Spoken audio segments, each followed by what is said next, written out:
देश और दुनिया की तमाम छोटी और बड़ी खबरों के लिए हमारे चैनल को सब्सक्राइब करना न भूलें और बेल का बटन जरूर दबाएं।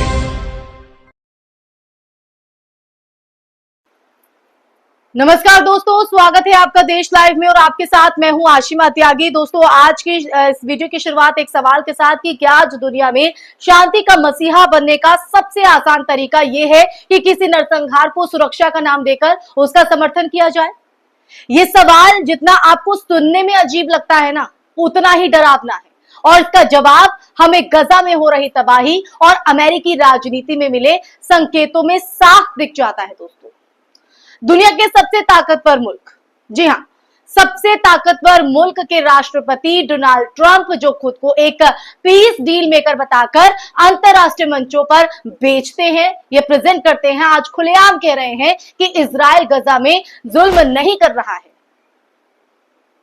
क्या वाकई वो जुल्म नहीं कर रहा है? ये बयान ऐसे समय में आया है दोस्तों, जब हर दिन कैमरे पर पूरी दुनिया को मलबे में दबे बच्चों की चीखें, खून से लथपथ सड़कों पर भागते लोग और अस्पतालों में रोते बिलखते परिजनों के जो दृश्य हैं वो दिखाए जा रहे हैं या दिख रहे हैं।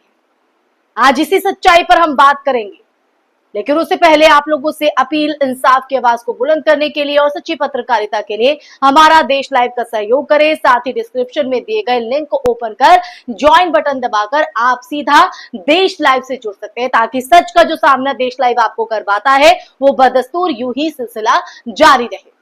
अब आते हैं आज की इस कहानी पर, ट्रंप के बयान पर। यह कहानी सिर्फ एक नेतन्याहू की नहीं है, ये अमेरिका के राष्ट्रपति डोनाल्ड ट्रंप की भी है। वही ट्रंप जो खुद को दुनिया में शांति का सबसे बड़ा ठेकेदार मानते हैं, सबसे बड़ा ठेकेदार, जिन्होंने शांति के नाम पर नोबेल पुरस्कार पाने की उम्मीद पाल रखी है।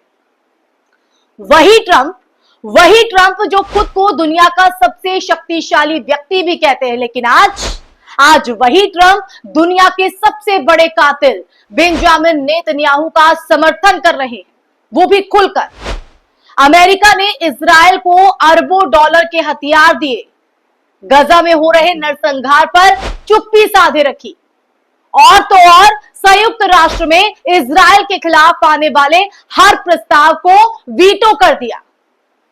ये कैसा शांति दूत है जो एक तरफ शांति की बात करता है और दूसरी तरफ युद्ध की आग को और भड़काता है? ये दोहरा चरित्र केवल ट्रंप का नहीं है दोस्तों, बल्कि पूरे अमेरिकी तंत्र का है। पूरे अमेरिकी तंत्र जो अपने फायदे के लिए मानवता के हर सिद्धांत को कुर्बान करने को तैयार है, जो कि गजा में किया भी जा रहा है। बेंजामिन नेतन्याहू का राजनीतिक करियर हमेशा युद्धों और संकटों की छाया में पनपा है। जब भी उनकी लोकप्रियता गिरती है, उस पर जब भी आंच आती है या जब भी भ्रष्टाचार और घोटालों के केस उनके खिलाफ तेज होते हैं, अचानक गजा में हिंसा भड़क जाती है। और मौजूदा हालात भी इसी पैटर्न का कहीं ना कहीं हिस्सा है दोस्तों। इस युद्ध से पहले नेतन्याहू की सरकार के खिलाफ घरेलू स्तर पर भारी विरोध था। न्यायिक सुधारों के खिलाफ लाखों लोग सड़कों पर थे, भ्रष्टाचार के केस अदालत में थे, लेकिन युद्ध ने उन्हें वो राजनीतिक ऑक्सीजन दे दी जिसकी उन्हें जरूरत थी। गजा के खंडरों और खून से सनी सड़कों ने नेतन्याहू की सत्ता के तंबू को फिर से खड़ा कर दिया दोस्तों, फिर से खड़ा कर दिया। गजा की हकीकत की बात की जाए तो गजा की हकीकत आज एक खुली जेल से भी बदतर है। बिजली और पानी की सप्लाई लगभग खत्म हो चुकी है। अस्पताल बमबारी के बाद खंडर में तब्दील हो चुके हैं और ज्यादातर इलाके रहने लायक नहीं बचे। संयुक्त राष्ट्र के आंकड़े ये बताते हैं दोस्तों कि लाखों लोग अपने घर छोड़ने को मजबूर हुए हैं। 70% से ज्यादा हताहत महिलाएं और बच्चे हैं। राहत कार्यों पर लगातार हमले जो है वो हो रहे हैं, जिससे खाद्य संकट और भी गहरा गया है, जो कि मैंने अपने पहली जो वीडियो है उनमें भी इस बात का जिक्र किया कि संकट बहुत बड़ा है। इस पूरे नरसंहार को सेल्फ डिफेंस के नाम पर पेश किया जा रहा है और ये दुनिया की बड़ी ताकतें इसे चुनौती देने के बजाय मंजूरी दे रही। अगर आप ये सोचते हैं कि ये सिर्फ गजा का मामला है, तो आपको अमेरिका के युद्ध इतिहास को देखना होगा, उसको झांकना होगा। Vietnam, Iraq, Afghanistan, Libya, Syria, हर जगह अमेरिका ने मानवाधिकार बचाने और शांति स्थापित करने के नाम पर हमला किया है। बाद में वही जगह खंडर बनकर रह गई। फर्क बस इतना है कि गजा में ये युद्ध अमेरिका खुद नहीं लड़ रहा, बल्कि इजराइल के हाथों लड़वाया जा रहा है। इस पॉलिसी के पीछे जो पुराना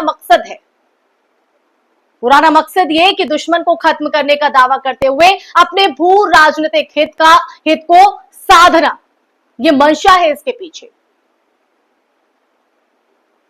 और मीडिया की भूमिका की बात करें, वो तो बेहद खतरनाक है, बेहद भयावह, हमेशा की तरह। अमेरिकी और यूरोपीय मीडिया गजा की तबाही को कॉन्फ्लिक्ट कहकर, जी हां, कॉन्फ्लिक्ट कहकर पेश करते हैं, ताकि मासूमों के कत्लेआम है जैसा जो सच है वो छुपा रहे, दुनिया के सामने ना आए।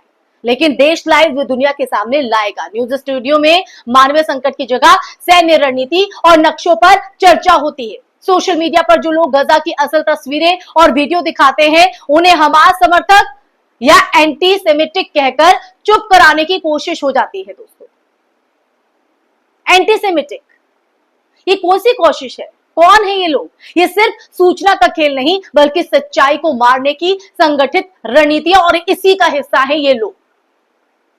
यूरोप के कई देश जो अपने यहां मानव अधिकारों की लंबी लंबी बातें करते हैं या लंबी लंबी डींगे हाँकते हैं, गजा के मामले में पूरी तरह से चुप है। ये चुप्पी क्यों? संयुक्त राष्ट्र भी कड़ी भाषा का इस्तेमाल करने से बचता है, क्योंकि अमेरिका का वीटो उनके सिर पर लटकता है। इस पाखंड से ये साफ हो जाता है दोस्तों कि आज मानव अधिकार एक राजनीतिक टूल है, जरूरत पड़ने पर इस्तेमाल करो, और जब नुकसान हो तो भूल जाओ।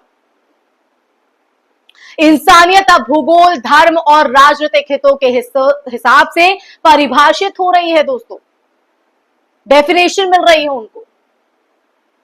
और ट्रंप को उम्मीद है कि अगर वो इजराइल हमास युद्ध में शांति करवा देंगे तो उन्हें नोबेल पीस प्राइज मिल सकता है। जी हां, नोबेल पीस प्राइज। लेकिन ये उम्मीद उतनी ही नकली है जितनी नकली उनकी जुल्म नहीं हो रहा वाली बात। जुल्म नहीं हो रहा है। सवाल यह है कि क्या नरसंहार का समर्थन करके कोई शांति स्थापित कर सकता है? क्या मासूमों के खून पर चढ़कर मिली कोई भी ट्रॉफी, कोई भी अवार्ड सच में सम्मान कहलाएगी? नोबेल का असली मकसद अगर जिंदा है तो ऐसे नेता इस दौर में पहले ही अयोग्य हो चुके हैं, क्योंकि गजा की त्रासदी सिर्फ एक जगह या एक धर्म की कहानी नहीं है दोस्तों। ये उस पूरी मानवता के लिए, जी हां, उस पूरी मानवता के लिए चेतावनी है जो चुप्पी को सुरक्षित समझने लगी है। आज अगर नेतन्याहू और ट्रंप जैसे नेता बच जाते हैं तो कल कोई और आपके शहर में यही खेल खेलेगा। कैमरे, इंटरनेट इस कत्लेआम को लाइव दिखा रहे हैं, लेकिन दुनिया के बड़े हिस्से ने इसे बैकग्राउंड शोर की तरह स्वीकार कर लिया है। अब दोस्तों, सवाल ये है कि क्या हम सिर्फ दर्शक बने रहेंगे जबकि 21वीं सदी का सबसे बड़ा नरसंहार हमारे सामने हो रहा है, जो गजा में हो रहा है, फलस्तीनियों के साथ हो रहा है, या हम उन आवाजों में शामिल होंगे जो ये कह रही हैं कि इंसानियत किसी भूगोल, किसी धर्म और किसी राजनीति की मोहताज नहीं है और नहीं होनी चाहिए? तो देश लाइव तो आप लोगों के सामने सच्चाई रख रहा है और फलस्तीनियों के लिए, इंसानियत के लिए अपनी इस जंग में भूमिका निभा रहा है, आप तक सच पहुंचाकर। अब हिस्सा आपको इस सच का बनना है। वो कैसे बनेंगे वो आप तय कीजिए। इसी के साथ इस चर्चा में फिलहाल के लिए बस इतना ही। फिर हाजिर होंगे एक नए विषय के साथ। अगर आपको ये वीडियो पसंद आई हो, इस बात से आप इत्तेफाक रखते हैं, तो अपनी राय कमेंट बॉक्स में जरूर साझा कीजिएगा हमारे साथ, और इस वीडियो को ज्यादा से ज्यादा शेयर कीजिएगा। हमारे चैनल देश लाइव को सब्सक्राइब कीजिएगा। फिर हाजिर होंगी। अपना ख्याल रखिए। जय हिंद, जय भारत, नमस्कार।